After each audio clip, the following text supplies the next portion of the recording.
Bueno, buenas tardes a todos. Son las 5 de la tarde, hora española. Queremos ser puntuales con estas jornadas. Vamos a comenzar en el día de hoy a hacer la tercera charla magistral del ciclo de terapias biológicas organizado por el grupo GRESBI dentro de la SETRADE. ¿Estáis viendo la diapositiva? Sí. Se ve bien, perfecto. Y bueno, lo primero, dar las gracias a la SETRADE por esta oportunidad que da este grupo de estudio que surgió hace ya año y medio con idea de un grupo de colegas y profesionales apasionados por las terapias biológicas, pues un poquito compartir todo lo que estamos haciendo, el conocimiento, y ponernos un poquito de acuerdo para poder publicar y poder difundir el conocimiento de estas técnicas que han venido para quedarse. En el día de hoy, bueno, felicitar a todos los José y a todos los padres aquí presentes. La hora es las 5 de la tarde, una hora un poco mala para España, por aquello de que es viernes y la siesta, pero también es verdad que no te parte la tarde del viernes, con lo cual hemos preferido tener esta hora. En el día de hoy queremos saludar a toda la comunidad latinoamericana que con tanta ilusión y tanto están participando en esta jornada. Esto es una jornada abierta donde todo el mundo puede participar. En el día de hoy vamos a hacer la tercera charla magistral con un tema muy interesante, porque muchas veces nos tenemos que preguntar qué estamos haciendo y si esto que estamos haciendo tiene una legalidad, tiene una normativa, y no hay nadie mejor para hablarnos del tema en cuestión como la doctora Sol Ruiz Antúnez, que es bióloga de la Agencia Española del Medicamento, que ha tenido la gentileza de compartir con nosotros esta horita de tarde de viernes. Sol, buenas tardes.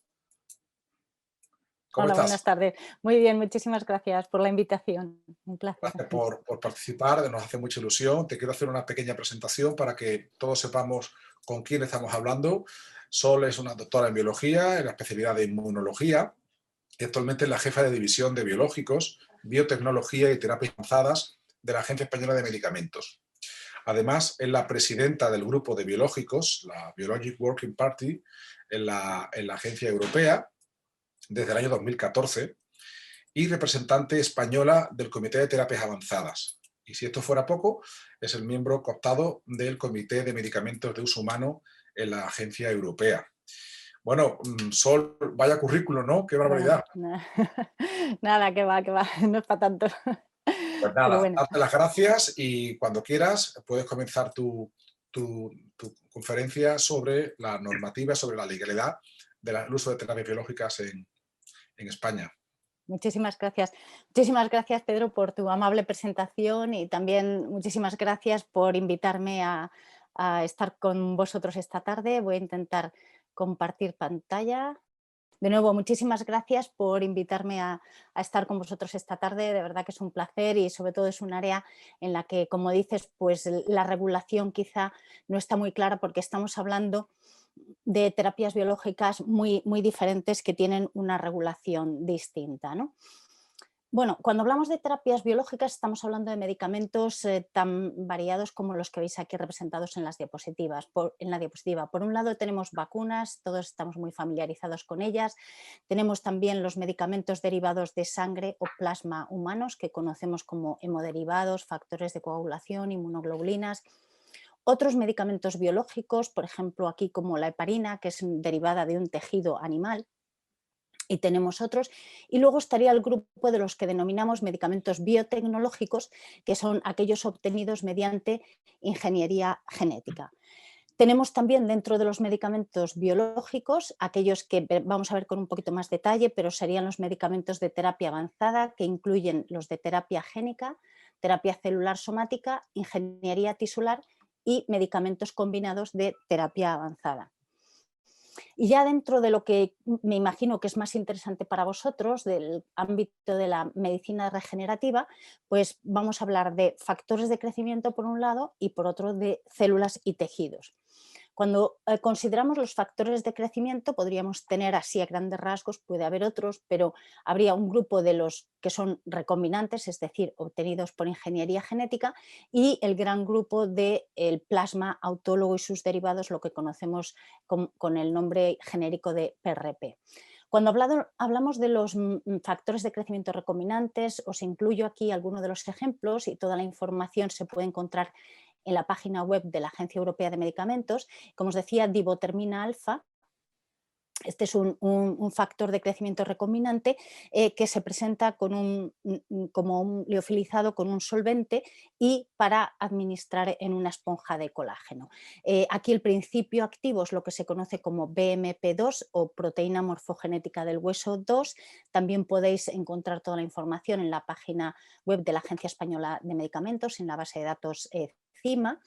Y que aquí, como veis, bueno, pues el factor de crecimiento recombinante, una vez resuspendido el liofilizado, se aplicaría sobre esa matriz de colágeno para su aplicación fundamentalmente, bueno, pues en algunos tipos de fracturas óseas. Otro ejemplo de factor de crecimiento recombinante lo tenemos en este otro medicamento, Oxervate, en el cual, como veis, el principio activo es cenegermina o factor de crecimiento nervioso recombinante. La administración es como en forma de gotas oculares para el tratamiento de queratitis neurotrófica. Este tipo de medicamentos, como veis aquí, por ley es obligatorio que sigan lo que se conoce como procedimiento centralizado de autorización que coordina la Agencia Europea de Medicamentos. Como veis, todos aquellos medicamentos derivados de biotecnología o de procedimientos de alta tecnología tienen que seguir este procedimiento, al igual que los medicamentos de terapia avanzada y otros. Este procedimiento resulta en una autorización única para todos los países de la Unión Europea. La evaluación dura 210 días y cuando se autoriza tienes las mismas indicaciones y ficha técnica en todos los países de la Unión Europea. ¿Y cuál es la diferencia? O digamos, lo único que queda a nivel nacional es el precio y las condiciones de reembolso. Eso hace que quizá un medicamento que tenga una autorización por parte de la Agencia Europea quizá no esté disponible en todos los países, pues porque no se llega a un acuerdo de precio, quizá a la compañía tampoco le interesa comercializar en todos los países o por condiciones de reembolso.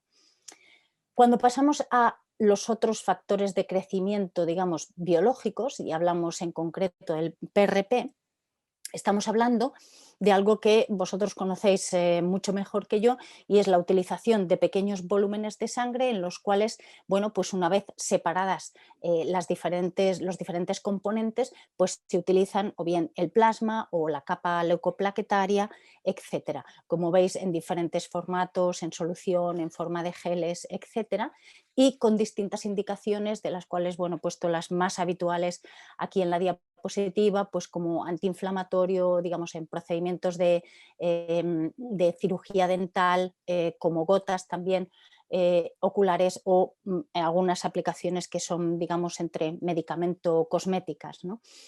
Toda la información sobre cómo está regulado el plasma rico en plaquetas también la podéis encontrar en la página web de la Agencia Española de Medicamentos, y deciros que en España se considera un medicamento. Vamos a ver que es un medicamento particular, no está sujeto a una autorización como el resto de medicamentos, o una autorización individual, pero está considerado medicamento. Mientras que en algunos países de la Unión Europea este tipo de producto quedaría dentro del ámbito de la medicina transfusional, por así decirlo, ¿no? De nuevo, en España hay una resolución y un informe de la Agencia Española de Medicamentos en la cual se define este producto como un medicamento. De nuevo, no necesita autorización individual. Aquí estaríamos hablando de plasma autólogo, nunca heterólogo, autólogo sometido a una mínima manipulación, que debe ser prescrito por médicos, odontólogos o podólogos, y que tiene que cumplir unas garantías de calidad, eficacia, trazabilidad, farmacovigilancia e información al paciente. Todo esto se describe, como digo, en la resolución e informe de la agencia, que si estáis interesados os puedo proporcionar. Dentro de esas garantías de calidad, digamos, por cuestiones de tiempo no vamos a entrar, pero respecto a las garantías de eficacia, digamos que lo que sí nos llega con mucha frecuencia a la agencia es que hay multitud de publicaciones en diferentes indicaciones clínicas, pero realmente esos ensayos clínicos, muchos de ellos son observacionales, es decir, no incluyen un grupo control, y en aquellos que lo incluyen realmente no vemos que la evidencia sea muy robusta como para tener conclusiones definitivas de su aplicación en diferentes indicaciones, con lo cual la recomendación de la agencia es que se realicen ensayos clínicos apropiados y aquellos grupos que estuvieran interesados en hacerlo en cualquier indicación, pues pueden consultar con la agencia en cualquier momento para consultar cuál sería la mejor forma de proceder, ¿no? Pero como digo, está sujeto a la prescripción por ese grupo de profesionales sanitarios y es el responsable que prescribe el producto el que es responsable de toda su administración, de las garantías de calidad, de eficacia, de información al paciente, etcétera.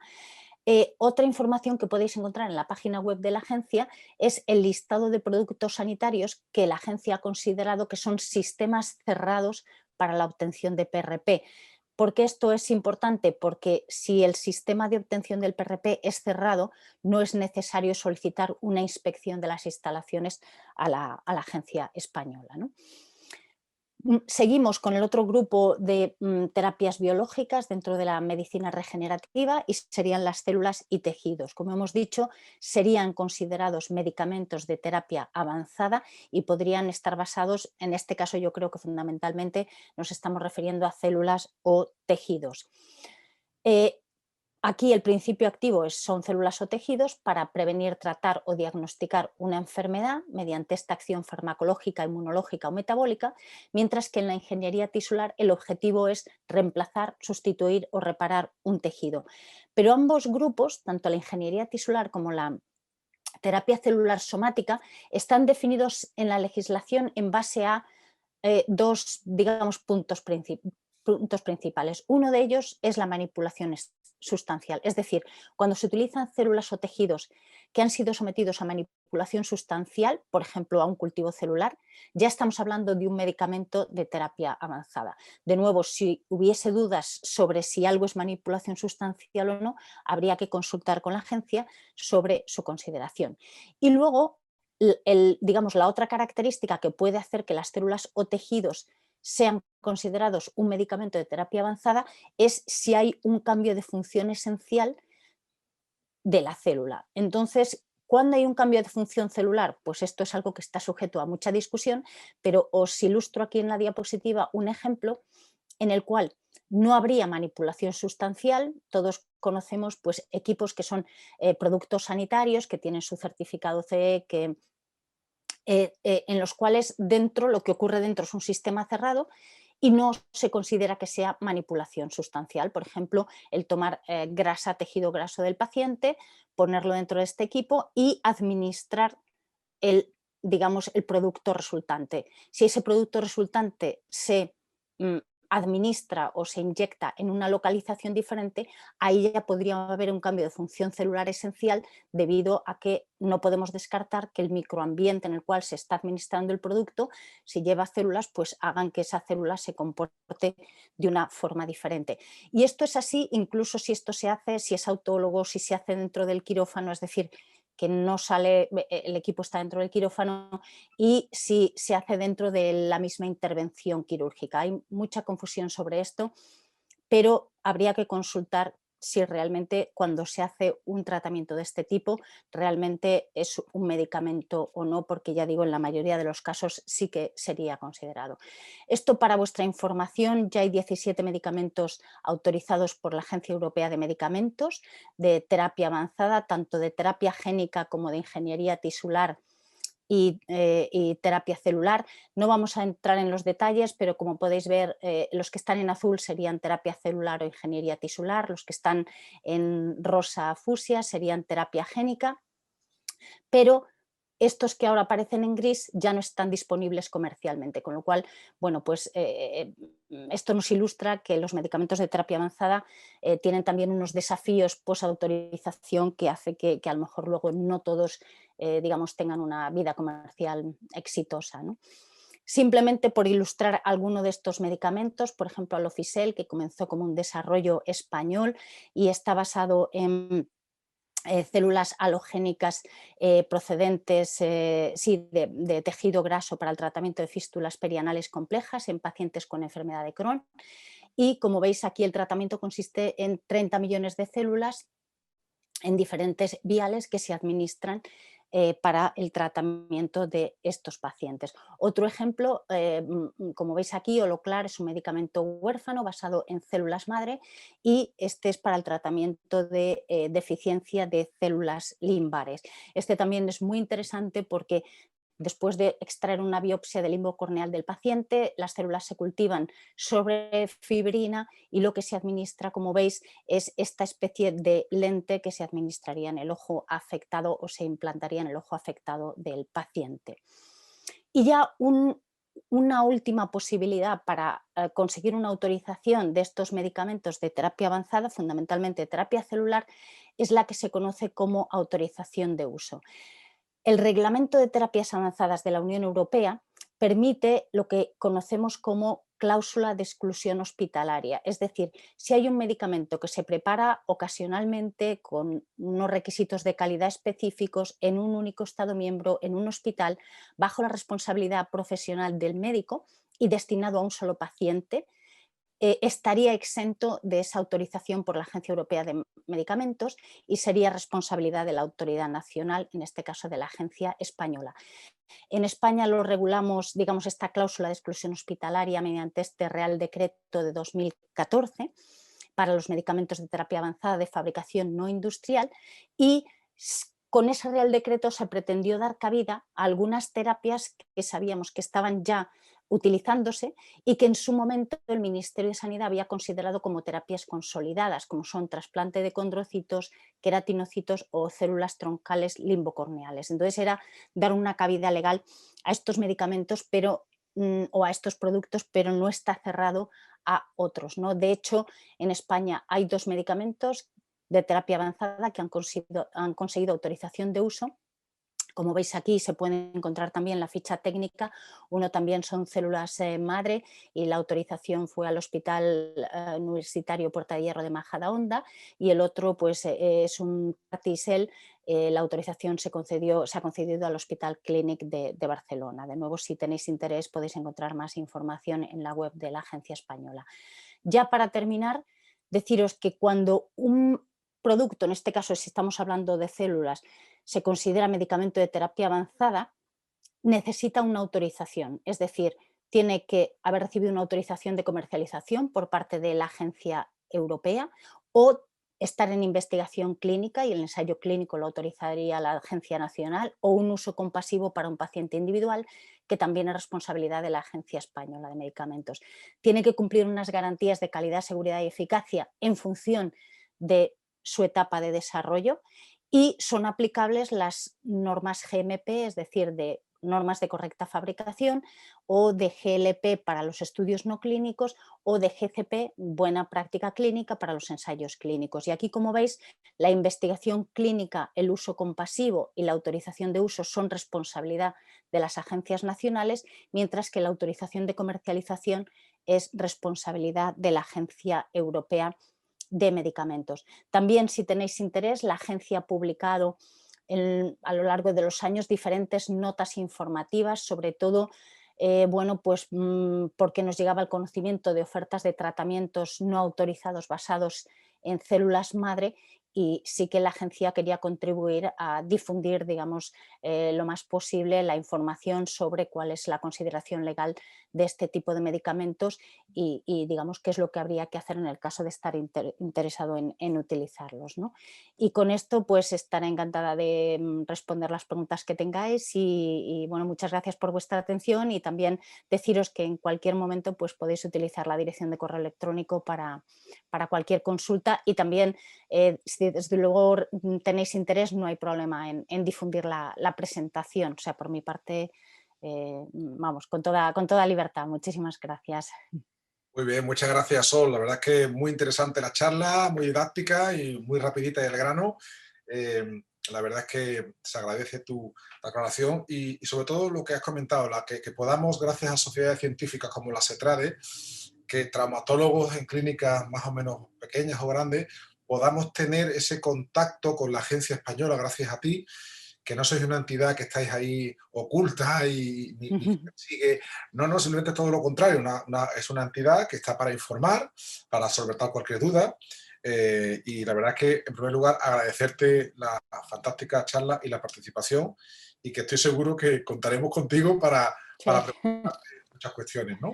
Sí, no, muchísimas gracias y de nuevo lo que has dicho quizá a lo mejor es desconocimiento, pero por nuestra parte, sobre todo quizá ya sabéis que hay muchos grupos investigando en terapia celular en España y desde luego cualquier solicitud de reunión, asesoría, etcétera, vamos, lo intentamos organizar con la mayor rapidez posible, con lo que nos permita, digamos, nuestra carga de trabajo, pero vamos, a coste cero, presencial o a través de cualquier plataforma, estaremos encantados de atender a los que lo necesiten. Muchas gracias, de verdad.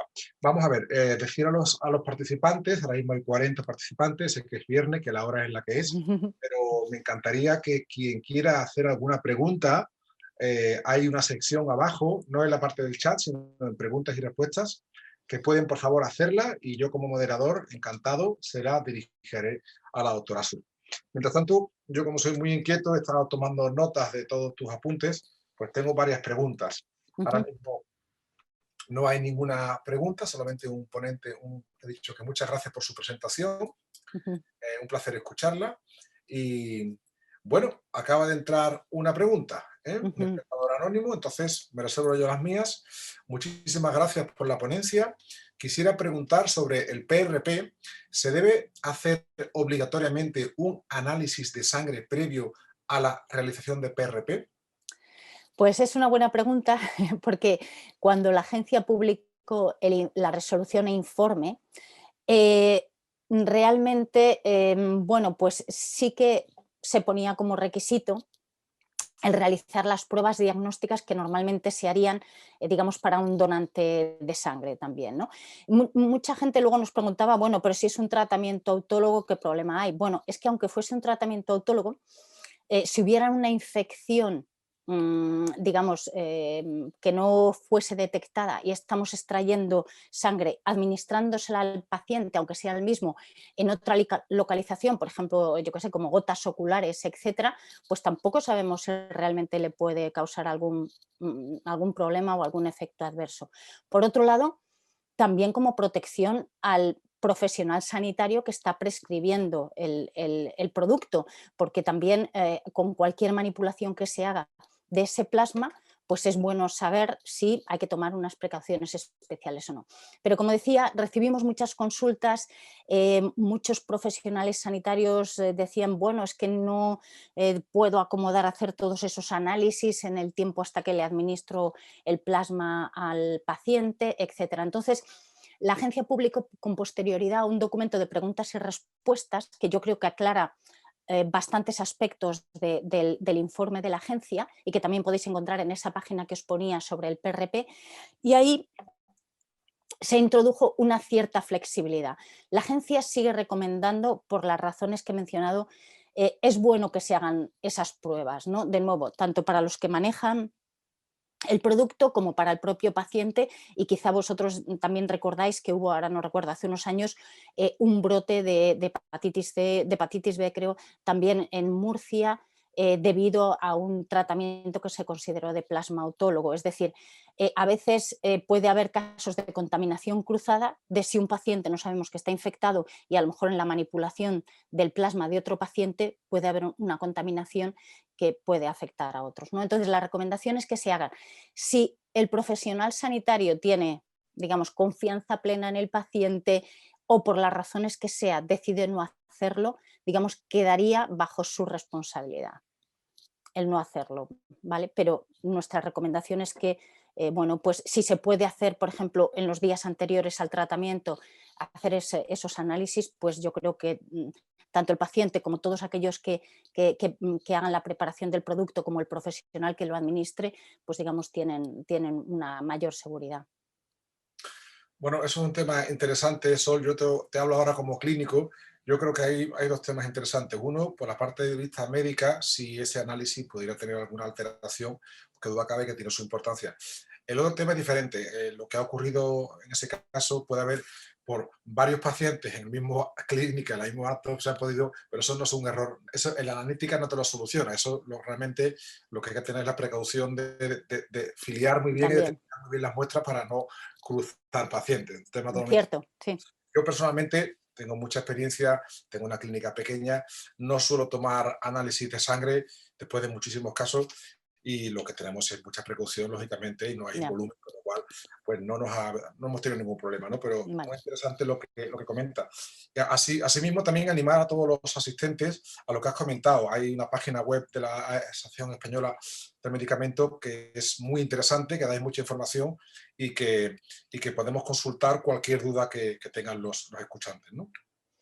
Seguimos con otra pregunta del doctor Juan Ayala Mejía. Juan, muy buenas tardes, presidente de la Asociación de la CETRADE, que te quiere preguntar, Sol, ¿por qué se comercializan productos biológicos que luego no tienen una regulación clara para su uso clínico? ¿No deberían pasar siempre por la Agencia Española del Medicamento y así evitaríamos problemas médico-legales? Seguro. Depende de lo que estemos hablando, porque claro, es verdad, por ejemplo, a ver, ¿qué medicamentos biológicos tienen ahora mismo una regulación, digamos, un poco clara? Pues todos aquellos basados en alérgenos. Quiero decir, son medicamentos que están en el mercado, están comercializados, homeopáticos también. Digamos que son medicamentos que tienen la condición de medicamento, pero que tienen una historia detrás que, bueno, pues quizá no tienen todas las garantías que se le exigiría ahora a un medicamento biológico. La agencia, digamos, es consciente de eso y entonces hay iniciativas ya en marcha. Desde luego los homeopáticos están ahora mismo en revisión. Se está trabajando también en la regulación de alérgenos y luego ya si hay otros biológicos, digamos, no lo sé a qué se puede estar refiriendo la pregunta, pero cualquier otro medicamento, por ejemplo, pues también ahora, yo que sé, sabemos que se utilizan sobrenadantes de cultivos celulares, que el sobrenadante de un cultivo celular en teoría tiene factores de crecimiento u otros factores y no serían medicamento de terapia avanzada al no utilizarse las células, pero eso sería un medicamento biológico, con lo cual debería estar regulado y debería estar autorizado, ¿no? Em, Ahora mismo no se me ocurre si tenéis algún ejemplo concreto, yo encantada Pues pero los medicamentos, si es un medicamento que se está utilizando para el tratamiento de una patología y es biológico, debería tener algún tipo de autorización, excepto si está en alguno de estos grupos que he mencionado, alérgenos u homeopáticos que están ahora mismo, digamos, en una fase de readaptación a la legalidad. Pues le podemos preguntar directamente a Juan. Juan, ¿estás por ahí? Si quieres comentar algo. Juan es el presidente de la CETRADE, que ha hecho la pregunta. Bueno, si ahora mismo Está el Juan, puedes micrófono, hablar. sí, Le hemos Sí, dado el... ahora, sí. hola, no sé si me oís. sí, Ahora sí, sí. Hola. Hola, ¿qué tal, Sol? Hola, Encantado. ¿qué tal? Muy buenas Muchas tardes. gracias por atendernos y A clarificar vosotros, un sí. poco todo. No, bueno, no es que a lo mejor no me he explicado bien. No son productos biológicos comercializados, sino hay ciertos tipos de factores de crecimiento que ya se están empezando a utilizar. Vamos a ver, nosotros tenemos una colaboración eh, con, eh, con- una empresa, bueno, no voy a decir el nombre, pero bueno, el Sí, no caso hace es que falta. eso no importa. El caso es que ellos están trabajando en PRPs específicos para, bueno, para más dedicado, no el PRP como todos lo entendemos, sino un PRPs específicos para tendón, para cartílago, células mesenquimales e incluso factores neurogénicos. Entonces, Ujú. yo sé que ellos están haciendo, lógicamente, ensayos clínicos, etcétera, pero en determinadas comunidades, como la Comunidad de Madrid, sí que les han dado permiso para hacer tratamientos en sus clínicas. Entonces, Ya. Claro, ese tema, claro, es un tema muy concreto, ¿no? Pero sí salta la duda de por qué y en base a qué se han basado para autorizar este tipo de tratamientos. Entonces, si realmente son factores de crecimiento y los factores de crecimiento son considerados medicamentos, pues también deberían haber pasado, o a lo mejor han pasado, no estoy informado, han pasado por la agencia, ¿no? Claro, no creo, pero a ver, claro, es que aquí hay un problema y es cuando, digamos, se pueden mezclar diferentes productos. Por ejemplo, el PRP está regulado de manera, en España, de manera que cuando hablamos de PRP es plasma autólogo solamente. No estamos hablando de añadirle nada. El PRP está regulado de esa forma y el médico prescriptor es el responsable de que se cumplan todas las garantías. Y ahí, claro, si uno está, por ejemplo, utilizando un sistema cerrado o un sistema abierto y le inspecciona a la comunidad autónoma, pues claro que le puede dar la autorización para que utilice ese PRP. Ahora, si decimos, no, es que se está utilizando células mesenquimales, no hay ninguna duda de que eso es un medicamento. Si se mezclan, o porque también lo hemos visto, células mesenquimales resuspendidas en PRP, ahí el PRP ya es secundario. Digamos, aquí las células mesenquimales son un medicamento de terapia avanzada y tendrían que estar autorizadas, con lo cual, por mucho que las mezclemos con algo, quiero decir, la clínica puede estar autorizada para el PRP, pero en el momento que añadimos cualquier otra cosa, eso habría que revisarlo. Eh, por ejemplo, cuando dices factores neurotróficos, ¿ahí qué estamos haciendo? Por ejemplo, mezclar PRP con un medicamento autorizado. Si es así, pues a lo mejor se puede hacer, porque estamos hablando de la utilización de un medicamento PRP que no requiere una autorización específica y de otro que quizá a lo mejor la tiene como un medicamento biológico, ¿no?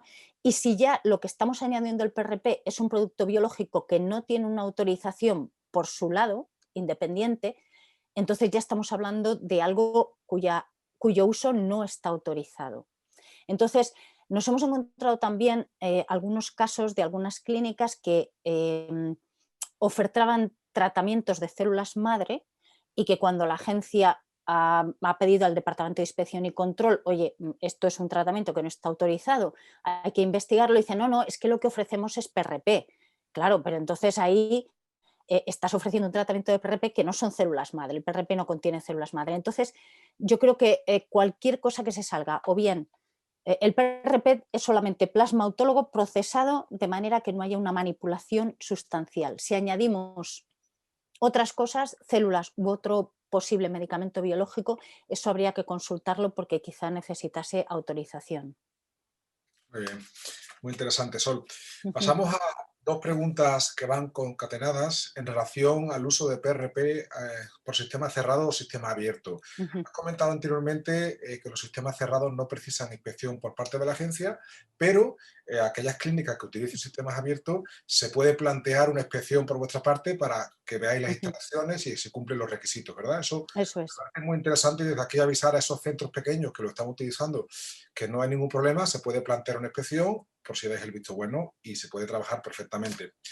Hay dos preguntas, uno es anónimo y otro es de Jordi Ardebol, expresidente de Setrade, que hablan un poco en relación con lo mismo. Sol, ¿qué garantías para el paciente tiene un sistema de PRP que esté como sistema cerrado? Y Ujú, Jordi habla desde el punto de vista regulatorio, cómo está contemplado la aplicación de PRP en un consultorio médico por sistema cerrado, porque se usa mucho en ujú, la ujú, traumatología deportiva y también con un sistema abierto. Que hables un poquito, ujú. si hay una gran diferencia, bueno, por vuestra parte, en sistemas cerrados o abiertos. Claro. Diferencia en cuanto al producto resultante, en principio no debería haberla. ¿Cuál es la garantía adicional que ofrece el sistema cerrado? Que hay una menor exposición al ambiente, con lo cual, digamos que se reducen las posibilidades de contaminación por el ambiente en su procesamiento, ¿no?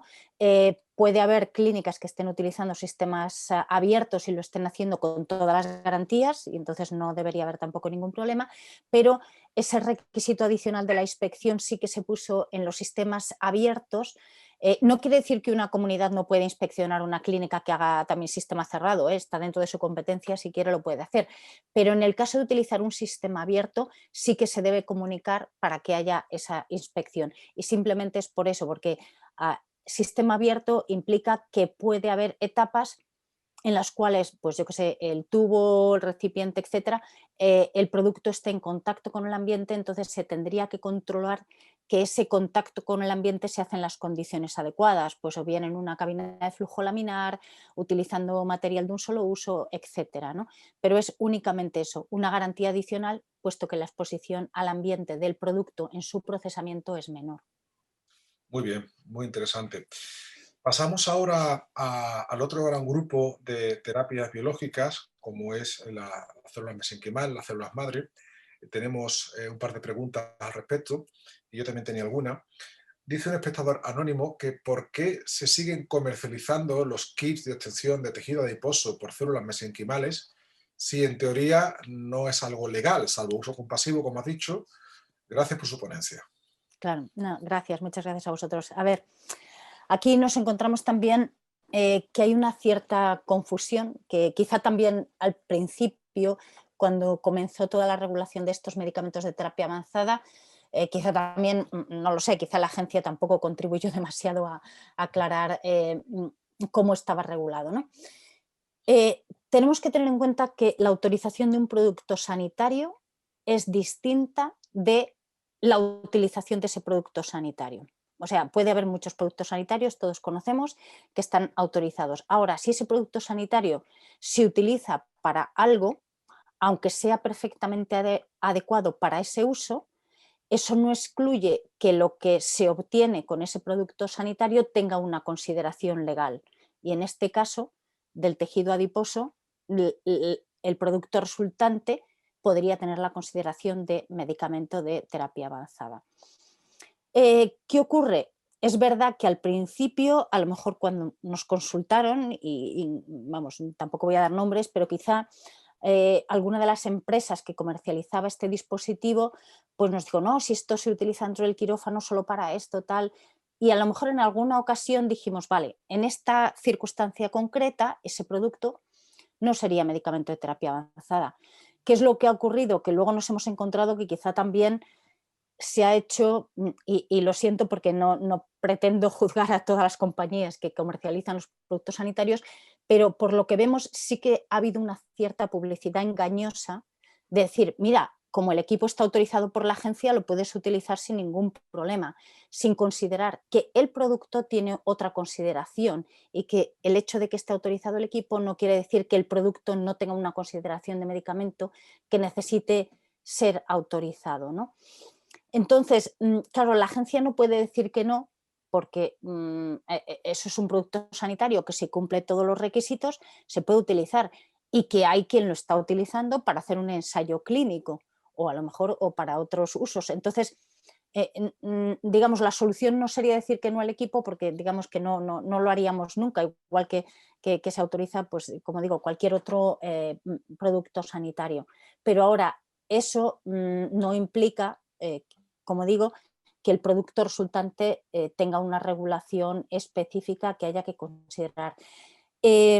También es verdad que, como digo, al principio la agencia intentó ser un poco más, no sé cómo decirlo, ser menos limitante en los usos, es decir, vale, pues vale, como no hay manipulación sustancial, se hace, es autólogo, se hace dentro del quirófano, etcétera, tal, pues quizá hubo al principio algunos productos que dijimos, bueno, no es medicamento de terapia avanzada, y luego nos encontramos con el otro extremo, es decir, esto al final se está utilizando para todo sin ninguna base y con algunos problemas de seguridad que sí que se han identificado, ¿no?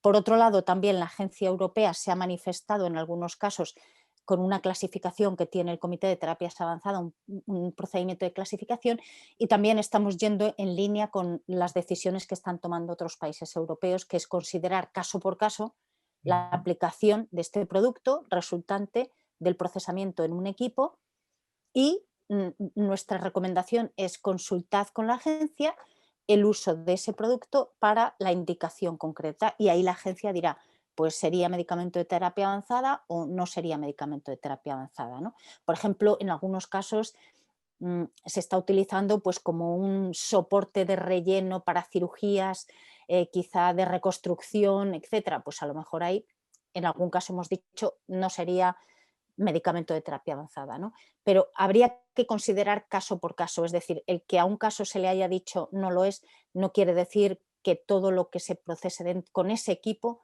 no sería considerado de medicamento de terapia avanzada. Muy bien. Habría que consultar cada caso. Y hablando un poquito de cada caso y el tema de la legalidad, pregunta un compañero aspecto de qué consecuencias legales podría tener si alguien utiliza estos concentrados celulares de forma rutinaria sin utilizar un requerimiento de autorización por parte de la agencia, ¿no? O sea, un poquito, ¿qué pasa Ya. si no usando las células madres sin autorización? Realmente, o sea, no sé cuáles son las consecuencias últimas, ¿no? Pero claro, primero, como cualquier otra, digamos, otra actuación que no está recogida en la legalidad, pues si no es legal, nosotros, digamos, nuestra actuación, la de la agencia, llega a que cuando llega a nuestro conocimiento ofertas de ese tipo de tratamientos y no tienen una cobertura legal, pues lo pasamos al Departamento de Inspección y Control, ¿no? ¿Cuáles son las consecuencias posteriores? Pues la verdad que yo no he llegado a saber en los casos en los que se ha hecho cómo termina. Desde luego, por ejemplo, otro punto importante es que en el momento que algo sea considerado medicamento no puede haber una publicidad digamos, dirigida al público en general. Entonces, en el momento que nos encontramos páginas web que ofertan ese tipo de tratamientos, pasamos digamos, la notificación al Departamento de Inspección y Control, ellos van, digamos, lo mínimo que se podría hacer es decir, bueno, tiene que quitar esa información de la página web y dejar de hacer el tratamiento. Consecuencias después de eso, pues ya no lo sé, porque ahí también yo creo que todos somos muy cuidadosos en el que en el momento que a lo mejor un paciente también pudiera tener un efecto adverso, pues decidiera tomar alguna acción legal, ¿no? Pero ahí ya también a nosotros como agencia se nos escapa ese tipo de actuaciones. Me ha parecido muy interesante la terminología del cambio de función esencial, ¿no? Que es un Ujú. poquito función celular, ¿no? Yo quería hacerte una pregunta porque realmente yo he usado las células madres en varios casos hasta que escuché el tema de la legalidad y tal, dejé de usarlo, no he tenido ningún problema en los 9 casos que lo he usado. Han sido 8 casos de tejido adiposo graso implantado luego concentrados en rodilla y uno de aspirado de médula ósea en la pala ilíaca y lo he puesto en una necrosis avascular de cadera. La pregunta es, ese último caso, si yo aspiro médula ósea de la pala ilíaca y tomo células del paciente y las traslado a la cadera, que sigue siendo el mismo tejido, ¿se puede considerar que hay un cambio de función esencial? Pues ahí os diría, hay casos que son como muy frontera, ¿no? Ujú. Claro, es que cuándo puede haber un cambio de función esencial, yo creo que es muy difícil de determinar, ¿no? Pero sí que tenemos algún caso y como os digo, ahí a lo mejor la decisión no fue unánime, porque incluso entre nosotros mismos tenemos discusiones sobre eso, Ajá. pero sí que hay algún caso de ese tipo de aplicación en el cual el Comité de Terapias Avanzadas de la Agencia Europea de Medicamentos sí ha determinado que podría haber un cambio de función, ¿no? También os digo otra cosa, es posible que si uno va, porque dentro de la página web de la Agencia Europea hay muchos ejemplos, vamos, están todos los ejemplos de clasificación que ha hecho hasta ahora el Comité de Terapias Avanzadas, que yo creo que si tenéis interés, si lo buscáis o si no lo encontráis, me decís y os mando el link, eh, donde se pueden encontrar ejemplos y este que tú mencionas es un ejemplo en el cual seguro que si vamos a clasificaciones, por así decirlo, de hace unos cuantos años, desde no sé, a finales de entre 2007 y 2010, es posible que se dijera que no lo era y posteriormente alguna clasificación más reciente sí que lo considera medicamento de terapia avanzada, ¿no? Ujú. Entonces, digamos, la aproximación más reciente es que sí lo sería, eh, pero reconozco que este es un caso, digamos, complejo, complejo. Interesante saber que en el mismo comité de la Agencia Española Sí. también hay disparidad de criterios, ¿no? Sí, sí, sí. De estos casos de cambio de función, ¿tenéis alguna denuncia o algún caso donde se haya afiliado que ese cambio de función haya podido derivar en algún cáncer de un paciente que esté registrado o no habéis llegado hasta ese punto? No, hasta ahora si hay algo que conocemos, sobre todo las células mesenquimales, que son las más utilizadas, es que el perfil de seguridad es muy bueno. Como estamos hablando de células adultas, digamos, incluso en aquellos casos en los que hay cultivo celular y digamos hay diferentes pases de las células, etcétera, en ningún caso hemos visto que hayan derivado en ningún tipo, digamos, de tumor, etcétera, ¿no? Porque la experiencia quizá con todos los estudios que hemos visto es que son células que duran relativamente poco. O sea, incluso en el ejemplo que os ponía de Alofisel, ahí también son células madre, pero en los estudios que ellos hicieron, las células duraban poco tiempo, pero parecía que la acción farmacológica antiinflamatoria que desencadenaban. ¿No? Exacto, es la que, digamos, se considera responsable de la eficacia clínica, ¿no? Y eso a lo mejor igual sí que dura un poco más de tiempo, pero lo que eran las células en sí, en todos los estudios, digamos que duraban muy poco tiempo, o sea que realmente ahí, en cuanto a seguridad, no hemos visto ningún problema. Muy interesante porque hay una corriente, oye, a ver si esto va a dar cáncer en un futuro, para nada. Ya, no, Seguimos con las no. preguntas. Un espectador anónimo, muchas gracias por su charla tan ilustrativa, doctora Ruiz. Referente a la realización de estudios que comentaba, ¿qué pasos debemos de seguir un grupo de médicos para realizar un estudio clínico observacional para evaluar la eficacia clínica de la práctica habitual de nuestros pacientes a los que tratamos con PRP? ¿Qué tipo de estudio clínico podríamos realizar sin necesidad de hacer un ensayo clínico fase 1 o 2 con los costes que conlleva? Es decir, algún Mm, estudio que no sea muy complejo ya. para hacer una clínica o un hospital pequeño, ¿no? Es complicado, como os digo, a ver, si queréis consultar con la agencia, desde luego la agencia siempre está abierta digamos, a tener ese tipo de discusión. Obviamente, si no es un estudio clínico como tal, pues obviamente la agencia no interviene. La agencia recomienda que se hagan estudios clínicos, pero en el caso del PRP, si un grupo no lo hace, desde luego no es obligatorio. Entendemos también los costes que lleva asociado el ensayo clínico, pero yo diría que dependiendo de la indicación, ¿no? O sea, en cualquier momento, desde luego, yo también, como os diría, o la oferta de discutir o hablar con la Agencia Española de Medicamentos y decir, mira, lo queremos hacer para esta indicación, este sería el grupo de pacientes y que esto es lo que querríamos medir.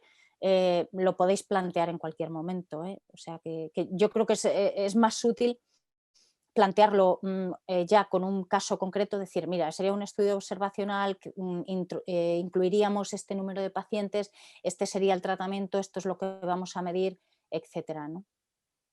Muy bien. Con respecto a la pregunta que yo he hecho sobre la médula ósea de la pala ilíaca a la cadera, hay otro compañero que dice lo mismo con las células de origen lipomatoso, infiltrarlas de la grasa de Hoffa en la rodilla. Ahí no hay un cambio de tejido, es decir, estamos hablando de rodilla. Mm, Estamos buscando claro. la legalidad, pero queremos hacerla y cómo podemos llegar a un acuerdo, ¿no? Porque Claro, ese es uno de los casos que yo comentaba al principio, que como os digo, honestamente, bueno, pues cuando empezamos con todo esto, bueno, pues sí que hicimos alguna clasificación que hablaba de utilizar ese producto en la grasa de Jofa y que a lo mejor, digamos, haciendo ese razonamiento, quizá en su momento dijimos, vale, este caso concreto no se considera terapia avanzada. ¿Qué ocurre? Que realmente luego dices, tampoco, o sea, es un poco común tratar de encontrar un hueco en la legalidad, porque realmente si uno procesa esa grasa, lo que se hace es disgregar el tejido graso. Entonces, lo que se administra realmente ya tampoco es grasa, es una solución que puede llevar diferentes cosas, ¿no? Em, Quizá a lo mejor no hay ningún problema, pero nosotros donde vemos también el problema principal es que si no se genera evidencia, estaremos administrando algo a pacientes de lo cual no tenemos evidencia de funcionamiento. Y de nuevo, sé y lo reconozco que hay muchas publicaciones, etcétera, pero estoy segura de que en esos casos y en los casos en los que se usa, probablemente al paciente no se le da solamente ese tratamiento, sino que le ofrecen tratamientos concomitantes, fisioterapia, etcétera. Con lo cual, el problema es que tampoco vamos a saber nunca la eficacia real de ese componente concreto, ¿no? De nuevo, en algún momento en el pasado quizá dijimos que sí, la tendencia posterior es realmente no se está administrando grasa, se está administrando componentes que a veces se dice son células, son factores de crecimiento, etcétera. Y realmente no sabemos qué componente es el responsable, digamos, del efecto o del posible efecto que se pueda ver en el paciente, ¿no? Pero yo diría, ahora mismo probablemente ese argumento no nos serviría para descartarlo como que es un medicamento de terapia avanzada, ¿no? El doctor Ledesma, también experto en estas terapias, habla de se puede utilizar, pero no se puede publicitar el uso de tejido graso o tejido aspirado de grasa celíaca. ¿Qué hay de eso? De que es verdad que está prohibido publicitar estas terapias, pero el uso por parte de la clínica de forma particular. Claro, obviamente el uso en una clínica, o sea, nosotros no podemos controlarlo, ¿no? O sea, y publicidad es en general sobre medicamentos. Quiero decir, el PRP tampoco, quiero decir, obviamente un médico lo puede ofrecer a un paciente, pero al ser un medicamento, la legislación de medicamentos no permite la publicidad al público en general. Por supuesto, si en una clínica se hace tratamiento de PRP, pues igual que en la página web de la clínica oferta, yo qué sé, profesionales en oncología, pues puede, digamos, simplemente citar que se hace ese tipo de tratamiento, ¿no? Pero no una publicidad sobre lo que se pretende conseguir, cuáles son los efectos, etcétera. Todo eso, como digo, está bien explicado en el informe de la Agencia Española de Medicamentos y tiene que ir como información al paciente sobre cuáles son las ventajas que ese producto le va a reportar, cuáles son las evidencias y cuáles son las garantías, digamos, también de seguridad, ¿no? Pero de nuevo, lo de la publicidad es algo, por lo menos en España y a nivel europeo, que es para todos los medicamentos. Y de nuevo, si alguien tiene alguna duda sobre si un producto concreto, en este caso derivado de grasa, derivado de médula ósea, etcétera, es o no terapia avanzada, medicamento de terapia avanzada, debería consultar o con la agencia española o con la agencia europea, ¿no? Muy bien. Sol, seguimos con el tema de la legalidad y las normas regulatorias, que es un tema que desata mucho interés en todos los, en este caso los traumatólogos. Estamos hablando del aparato locomotor, ¿no? Como bien saben, la sanidad está traspasada por comunidades autónomas en nuestro país y hay cierta variabilidad en las consejerías de salud. Entonces hay un compañero que habla que quizás bueno, Andalucía, concretamente su comunidad y la mía, es una comunidad muy exigente, con inspecciones, que exige incluso hacer análisis previo antes del PRP. ¿Crees tú que hay comunidades autónomas que pueden ser incluso más exigentes que la propia agencia del medicamento? Gracias por la ponencia. Sí, no, gracias a vosotros de nuevo. Puede serlo, o sea, en el momento que esto es un medicamento, digamos, la legislación que le aplica sería, en este caso, la que establece la Agencia Española de Medicamentos y Productos Sanitarios. Pero es cierto que una comunidad puede hacer una inspección a cualquier centro en el cual el producto se procese o se administre. Entonces, sí que sabemos que hay comunidades autónomas que han puesto requisitos adicionales y ahí ya no estoy muy segura de que podamos intervenir, ¿no? Vale. Pero dentro del marco que establece la agencia, pues si alguien, digamos, va más allá, también sabemos que los inspectores de la agencia participan en este comité, digamos, en el cual hay participación de inspectores de las comunidades autónomas y tratan, digamos, cada vez más de tener unos criterios que sean comunes para todos, ¿no? Pero bueno, digamos que es posible que sí, que haya comunidades que a lo mejor hayan establecido algún requisito adicional. Muy bien. Bueno, nos quedan 5 minutos porque la doctora Sol tenía que partir a las 6. Aquí hay, bueno, el doctor Jordi Ardebol vuelve a preguntar si habría que hacer un análisis cualitativo y cuantitativo del PRP que se administra, ya lo hemos comentado así un poquito antes, y entonces sale un poco del tema de la normativa y legalidad. Yo quedaría con la última, Javier González, y luego haré un pequeño resumen de lo que hemos hablado. Habla de una pregunta en relación al uso de la fracción vascular estromal obtenida de grasa. Si hay un varón joven con una lesión bien definida en el cartílago y se plantea usar la fracción estromal, en el hueso subcondral por delante del concentrado de médula ósea. ¿Existe regulación legal en este sentido? ¿Se recomienda emplear concentrado de médula ósea para aplicarlo en hueso en lugar de la fracción gastrostromal de grasa? Claro, hay recomendación, nosotros no la vamos a hacer, o sea, digamos que los profesionales sois vosotros y sabréis lo que puede ser más conveniente en función de las evidencias que haya, ¿no? Lo que yo sí diría es que cualquiera de los dos sí que tendrían la consideración de medicamento. La fracción vasculostromal, como os decía, por el hecho de obtenerla con un sistema cerrado que tiene la clasificación de producto sanitario, marcado C, etcétera, no deja de ser el producto resultante un medicamento, o bien biológico o bien de terapia avanzada, con lo cual su utilización sí que tendría que estar autorizada, ¿no? Entonces, y probablemente el concentrado de médula ósea igualmente. De nuevo, si existe alguna duda, se puede enviar la consulta a la agencia para decir el uso de este producto concreto para esta indicación en esta localización sería considerado un medicamento de terapia avanzada o no. Quizá una de las vías de entrada es también en la página web de la Agencia Española hay una oficina de innovación a través de la cual, bueno, a través también de las consultas generales de la agencia, si vais, por ejemplo, al departamento o al área de medicamentos biológicos, en la división de biológicos, digamos, por cualquier vía de entrada, digamos que las preguntas o la consulta nos llegaría, ¿no? Pero a través de la oficina de innovación, cualquier consulta que nos llegue, nos pondríamos o en contacto con vosotros o lo discutiríamos por escrito, por teleconferencia, etcétera, y yo creo que os podríamos dar una recomendación en concreto para cada caso, ¿no? Pero fracción vasculostromal aplicada, o sea, obtenida de tejido graso y aplicada en otra localización, es bastante probable que fuera considerada medicamento de terapia avanzada. Muy bien, Sol. Mira, pregunta obligada, nos quedan 3 minutos, Sí, pero bueno, si son 5 no pasa nada, ¿eh? es muy interesante. Y hombre, Sí. antes de hacer una sinopsis de lo que has hablado, bueno, trabajas en la Agencia Española del Medicamento, llevamos un año de locura con esta pandemia.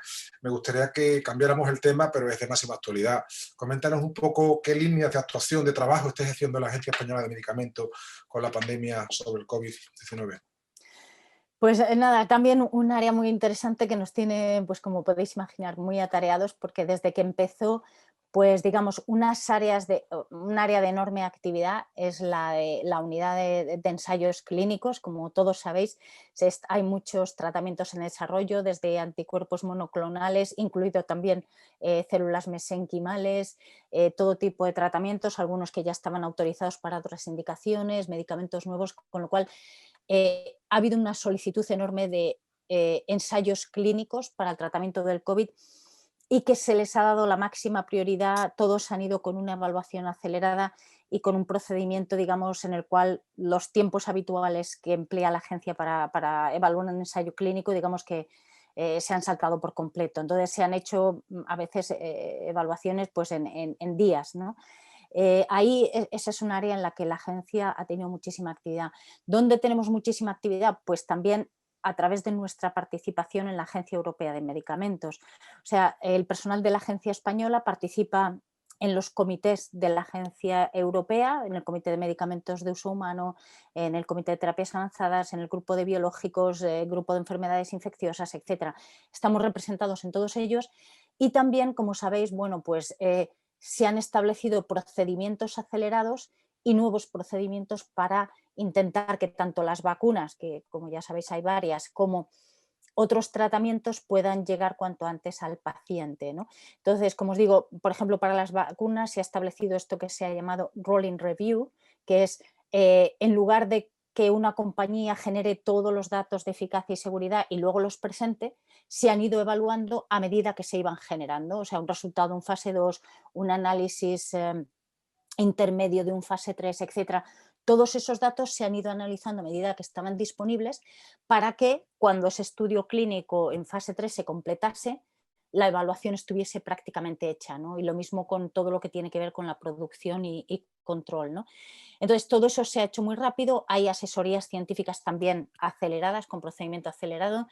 Se ha hecho y también pues quizá lo sabéis, pues algunos tratamientos basados en anticuerpos monoclonales.